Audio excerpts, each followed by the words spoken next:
पिछले एपिसोड में हमने देखा कि पठान कांच की खिड़की तोड़कर वहां से भाग जाता है। वैसे तो गुरु भी एक पल की देरी किए बिना वो भी खिड़की से कूद जाता है, पर पठान अपने कार जिसमें ड्राइवर भी मौजूद था बैठकर निकल जाता है। गुरु बस देखता रह जाता है। अगले ही पल छोटे रघु कल्लू सब वहां दौड़ते हुए आते हैं, पर तब तक पठान जा चुका था। इंस्पेक्टर पठान के बाकी साथियों को ले जाता है। बार को सीज कर दिया जाता है। कुछ देर के बाद गुरु, रघु, कल्लू और छोटे एक साथ एक और बार में पेग पर पेग चढ़ाते हुए नजर आते हैं। गुरु ने अपना ग्लास टेबल पर पटकते हुए कहा, रघु, आज साला पठान हाथ लगकर भी भाग निकला और हम कुछ नहीं कर पाए। रघु उसके कंधे पर हाथ रखते हुए बोला, कोई बात नहीं गुरु, पर हमें पता तो चला कि पठान है कौन। अब हमें उसे ढूंढने की नौबत नहीं आएगी। देखना, जितना बड़ा नुकसान हमने उसका किया है ना, अब तो वो हमें ढूंढता हुआ हमारे पास आएगा। कल्लू ने कहा, और नहीं तो क्या गुरु, उसका बार सीज हो गया, करोड़ों का माल पकड़ा गया। वो चुप बैठने वालों में से नहीं है। गुरु ने अपनी आंखें खोली। उसकी आंखें एकदम लाल पड़ चुकी थी। यही तो चाहता हूँ मैं, वो फिर से मेरे सामने आए, मुझसे टकराए। इस बार उसे ऐसी मौत दूंगा कि मौत की रूह तक कांप जाए। कहकर उसने फिर से एक पेग चढ़ा लिया। बस कर गुरु, अब और पिएगा तो घर नहीं जा पाएंगे। सब वहाँ से निकलते हैं। गुरु देर रात घर आता है। अपने पास रखे स्पेयर चाबी से दरवाज़ा खोलकर अंदर आया तो देखा वानी हॉल रूम के सोफे पर सो गई है। उसे ये समझने में वक्त नहीं लगा कि जरूर वानी उसका इंतज़ार करते करते सो गई होगी। उसने उसे हाथ लगाया ही था कि वानी हड़बड़ाकर उठ गई। विराट, तुम आ गए, आज कितनी देर कर दी तुमने, कहते हुए वो उसकी आंखों में देखती है। उसकी आंखें इतनी लाल थी जैसे खून उतर आया हो। विराट, आपकी आंखें इतनी लाल क्यों है, और ये बाल बिखरे हुए, ब्लेजर कंधे पर टांगे हुए कहाँ से आ रहे हो? ऐसा लग रहा है जैसे किसी से जंग लड़के आ रहे हो। विराट का मूड बिल्कुल खराब था। वानी, तुम यहाँ क्यों सो रही हो? अपने कमरे में जाओ। विराट, मैं यहाँ आपका वेट कर रही थी। आप फ्रेश हो जाइए, मैं आपके लिए खाना लगाती हूँ। वानी, मुझे भूख नहीं है। मैंने कहा ना, तुम अपने कमरे में जाओ। विराट ने कुछ तेज आवाज़ में कहा और अपने कमरे की तरफ बढ़ गया। वानी बस हैरानी से उसे पीछे से जाते हुए देख रही थी। मैंने कुछ गलत तो नहीं कह दिया? विराट कमरे में जाता है, बेड पर ब्लेजर फेंकता है, सोफे पर सिर टिकाकर बैठ जाता है, अपनी आंखें बंद कर लेता है। सालों से उसे आज के दिन का तो इंतजार था। आज पठान उसके सामने आया भी और भाग भी गया, पर वो कुछ नहीं कर पाया। वो अंदर ही अंदर उबल रहा था, अपने गुस्से को कंट्रोल नहीं कर पा रहा था। तभी उसके हाथों पर किसी के हाथ महसूस होता है। उसने अपनी आंखें खोली तो पास वानी बैठी हुई थी। क्या हुआ विराट, कुछ प्रॉब्लम है क्या? इतने परेशान क्यों लग रहे हो? वानी परेशान होते हुए पूछती है। विराट ने थोड़ा झल्लाते हुए कहा, वानी प्लीज़ तुम जाओ यहाँ से, मेरा मूड इस वक्त बहुत ख़राब है, मैं अभी कुछ भी बात करना नहीं चाहता। लेकिन विराट प्लीज़ वानी, विराट ने लगभग चिल्लाते हुए कहा। आज तक उसने कभी उस पर इतनी ज़ोर से नहीं चिल्लाया था। उसकी आवाज़ इतनी तेज थी कि वानी भी एक पल के लिए कांप उठी। अगले ही पल उसके आंखों से आंसू बह गए। उसने आंसू भरी आंखों से विराट की ओर देखा तो विराट ने अपनी नज़रें फेर ली। विराट इस वक्त इतने गुस्से में उबल रहा था कि वो कुछ भी कहने या सुनने की हालत में नहीं था। वानी ने अपने रूंधे हुए गले से कहा, शायद तुम्हें अब मेरी ज़रूरत नहीं है विराट, मैं ही खामखा तुम्हारे गले पड़ रही हूँ। मुझे समझना चाहिए था, अब तुम मुझसे प्यार नहीं करते। कहते हुए उसने अपनी आंसू पोंछे। तुम्हें मुझसे दूर ही रहना है ना, तो ठीक है, अब तुम्हारे कमरे में कभी नहीं आऊँगी, उसने नाराज़गी जताते हुए कहा और वो जाने लगी। विराट ने उसका हाथ पकड़ लिया।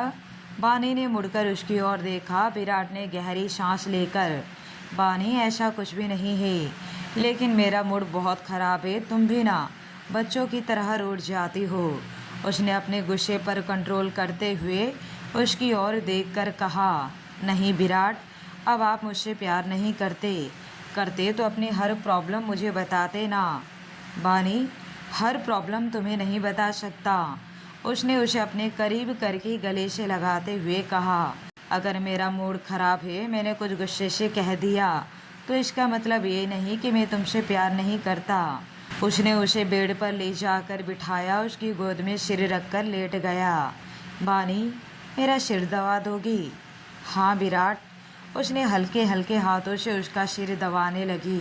विराट अपनी आंखें बंद कर लिया और वो अपने भयानक अतीत में खो गया। उसे अच्छे से याद है, उस दिन अधिराज भारद्वाज, विराट के डैड, अपने असिस्टेंट के साथ अपने आलीशान बंगले में बैठे कुछ बात कर रहे थे। तभी एक सिक्योरिटी गार्ड आकर बोलता है, मालिक, कोई पठान साहब आपसे मिलने आए हैं। पठान? उन्होंने गहरी सांस छोड़ते हुए, भेजो उसे अंदर। जी मालिक। गार्ड बाहर जाता है। अगले ही पल छोटे पठान अपने एक आदमी के साथ अंदर आता है। दोनों आकर अधिराज के सामने वाले सोफे पर बैठ जाते हैं। उनके साथ एक वकील भी होता है जो उनके पास ही खड़ा था। छोटे पठान अपने हाथ आगे बढ़ाकर सिर झुकाकर, अस्सलाम वालेकुम अधिराज साहब, जैसा कि हमारे बीच सौदा तय हुआ है, आपकी 10 करोड़ रुपए ये लीजिए। अब आपकी फैक्ट्री हमारी हुई, कहकर उसने वकील को कागजात देने का इशारा किया। वकील ने झट से कागजात अधिराज की तरफ बढ़ा दिए। अधिराज ने कहा, देखिए छोटे पठान, मैं आपको 1000 बार मना कर चुका हूँ कि मैं अपनी फैक्ट्री नहीं बेचना चाहता। आप मेरा वक्त बर्बाद करने चले आते हैं। मुझे एक ही बात बार बार कहने की आदत नहीं है, मुझे ये फैक्ट्री नहीं बेचना। पठान ने भी सर्द आवाज़ में कहा, देखिए अधिराज साहब, मैंने भी आपको 1000 बार कहा है, मुझे वो फैक्ट्री चाहिए, और मुझे भी एक ही बात बार बार कहने की आदत नहीं है। आप फिर भी समझ नहीं रहे हैं। मैं आपको लास्ट बार बोल रहा हूँ अधिराज साहब, कीमत वो जो आप चाहे, पर मुझे वो फैक्ट्री चाहिए। उसने थोड़ा तेज आवाज़ में कहा, वरना आप सोच भी नहीं सकते कि आपके साथ आपके फैमिली का क्या हो सकता है। विराट, जो महज 10-12 साल का था, तेज आवाज़ सुनकर वो अपने कमरे से बाहर निकल कर आया।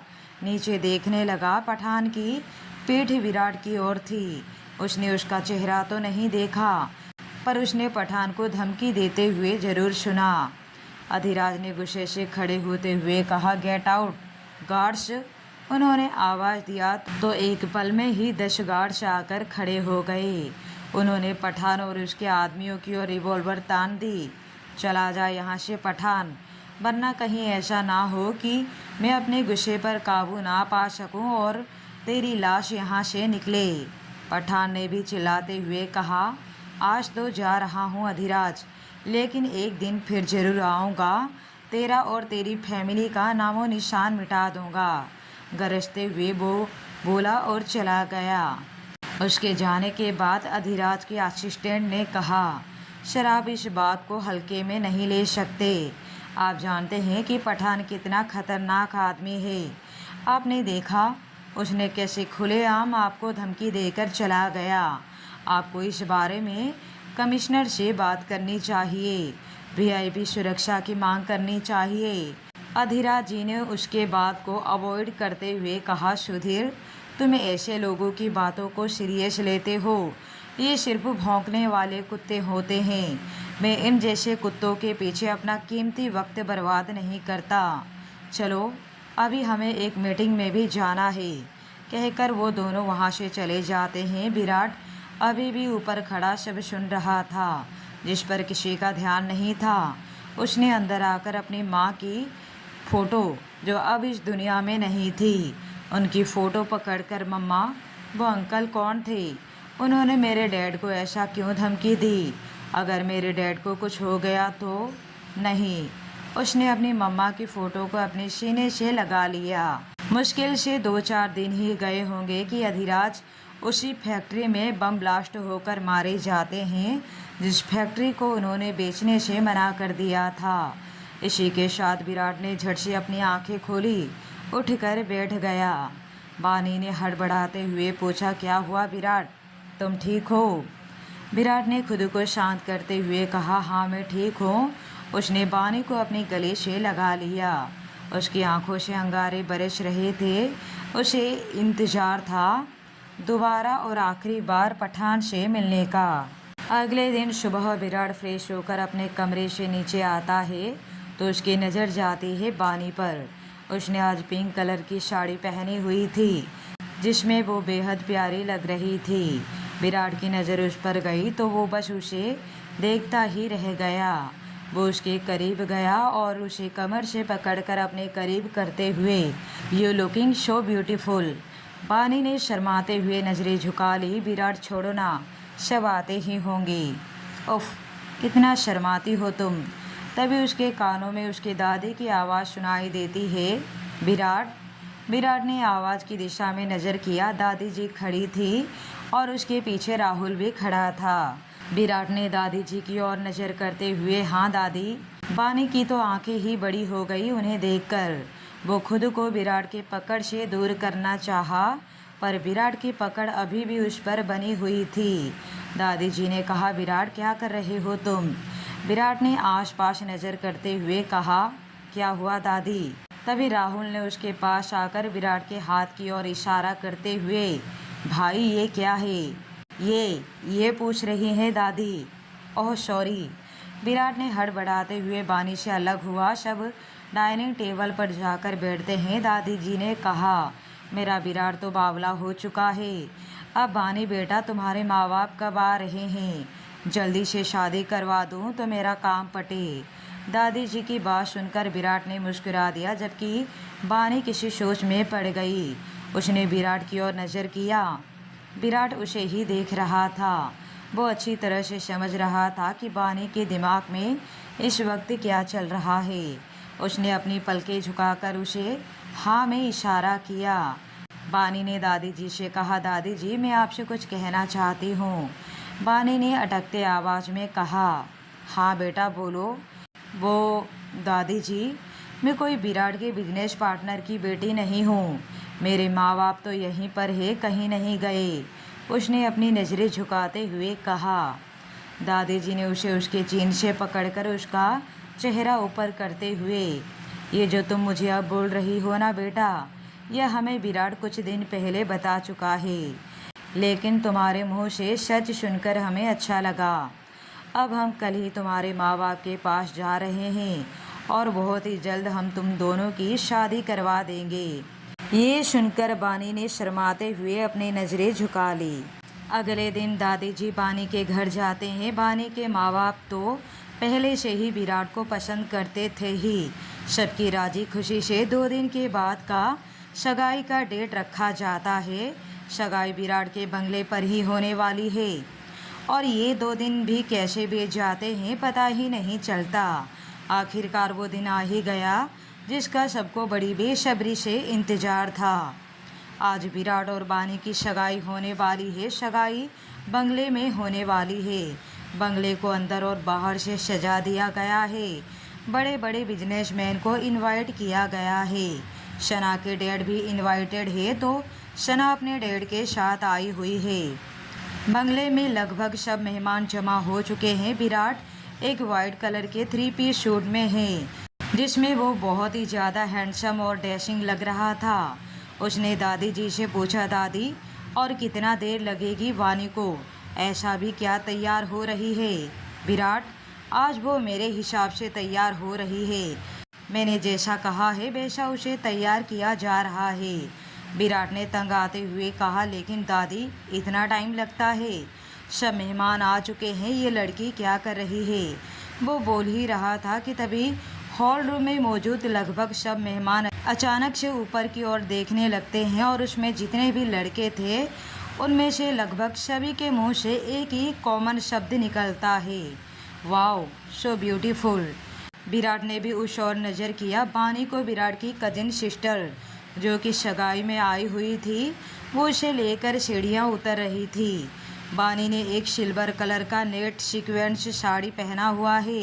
नेट की साड़ी में उसका पेट साफ बाहर दिखाई दे रहा है।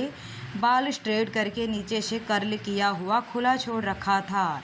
एक साइड में गुलाब का फूल, डायमंड के ईयरिंग नेकलेस, 2 आईब्रो के बीच में एक डायमंड की छोटी सी बिंदी, आंखों में गहरा काजल और eyeliner, dark red lipstick.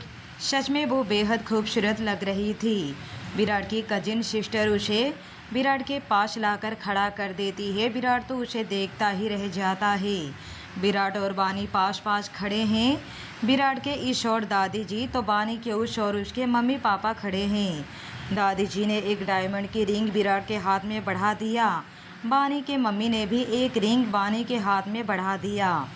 Virat ने रिंग आगे बढ़ाया, बानी ने अपना हाथ आगे किया और उसने उसे रिंग पहना दिया। उसी तरह बानी ने भी उसे रिंग पहना दिया। सब ताली बजाने लगे, पर सामने खड़ी सना के आंखों में खून उतर आए थे। वो बस एक टक बानी को ही देख रही थी, जो विराट के बाजू में शर्मा कर खड़ी थी। विराट ने अब उसके कमर पर अपना हाथ लपेट लिया था। चारों ओर से फोटो क्लिक की आवाज़ सुनाई दे रही थी। सना ने मन ही मन, बहुत खुश हो रही हो ना, मेरी जगह और मेरे विराट को मुझसे छीनकर जहां आज तुम खड़ी हो वहां मुझे खड़ी होना चाहिए। मेरी जगह है वो, पर ज़्यादा खुश होने की ज़रूरत नहीं है बानी। मैं अपने विराट को और अपनी जगह बहुत ही जल्द तुमसे छीन लूँगी। अब आगे क्या होगा, आगे की कहानी को सुनने के लिए बने रहिए माफियाज पैशनेट लव कहानी पर।